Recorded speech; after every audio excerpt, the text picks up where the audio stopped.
수억 원의 금품을 받은 혐의로 사전 구속영장이 청구돼 있고 지금 국회 회기 중이기 때문에 구속이 집행되려면은 국회에서 체포 동의를 해줘야 됩니다. 새정치민주연합의 중진 박기춘 의원의 얘기입니다. 오늘 박 의원이 당을 떠나겠다, 탈당하겠다, 그리고 내년 총선에는 나서지 않겠다라고 밝혔습니다. 구수본 기자 연결돼 있습니다. 구수본 기자 나오십시오. 네, 국회입니다. 네, 체포 동의안은 국회로 제출됐다면서요? 네, 그렇습니다. 정부가 오늘 오전 박기춘 의원에 대한 체포 동의안을 국회에 제출했습니다. 또 내일 열릴 예정인 본회의에서는 체포 동의안 접수 사실이 보고될 예정입니다. 박기춘 의원이 이를 앞두고 탈당과 불출마를 선언했습니다. 박 의원은 기자들에게 배포한 보도자료를 통해서 당이 어려운 상황인데 자신의 불찰로 인해 오히려 당에 누가 되고 있다며 탈당과 불출마 그 이유를 밝혔습니다. 그러면서 향후 재판에 성실히 임하겠다는 각오와 함께 본인은 군 복무 기간을 빼면 평생 남양주를 떠난 적이 없다고 주장했습니다. 또 현행법상 구속 사유는 증거인멸과 도주의 우려가 있거나 주거가 불분명한 경우에만 인정된다고 언급해 검찰의 구속수사 주장이 지나치다는 입장을 내비쳤습니다. 내일 본회의에서 체포동의안 접수가 보고되면 국회는 이로부터 24시간 이후 72시간 이내에 표결 처리해야 합니다. 여야 원내수석 부대표는 오전 회동에서 이 문제를 논의했지만 원론적인 입장만 교환했을 뿐 구체적인 일정은 잡지 못했습니다.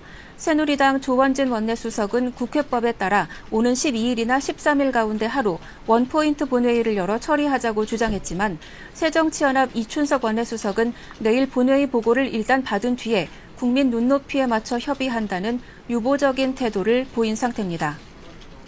네, 오늘 그 원내수석 부대표들이 만나서 8월 임시국회 의사 일정은 합의를 했다고요? 네, 그렇습니다. 8월 임시국회 의사 일정을 협의하기 위해서 여야 원내수석 부대표가 오늘 오전 11시에 회동을 가졌습니다. 회동은 약 1시간 반 정도 진행이 됐는데요. 오늘 회동에서 여야는 이번 임시국회 회기를 오는 7일부터 31일까지 하기로 합의했습니다. 또 세월호 참사 특별조사위원회 위원 선출안 건과 메르스 사태 관련 감사 요구안 등 법률안과 결의안 총 5건을 처리하기로 했습니다. 그러나 핵심 쟁점으로 꼽히는 국정원 해킹 의혹 진상규명 문제와 노동개혁 재벌 개혁 문제, 또 선거제도 개편 문제 등을 둘러싼 구체적인 논의는 일단 차후로 미뤘습니다. 또 여야의 입장 차이가 큰 각종 계류 법안 처리 문제도 오늘은 본격적으로 논의하지 않았는데요.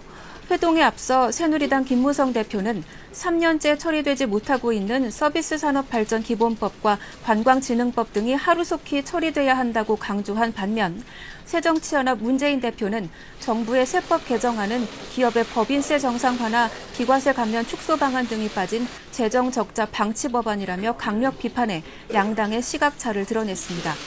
여야가 8월 임시국회를 시작하면서 어느 부분에 방점을 찍고 있는지를 짐작할 수 있는 대목이어서 향후 진행될 협상에서도 진통이 예상됩니다.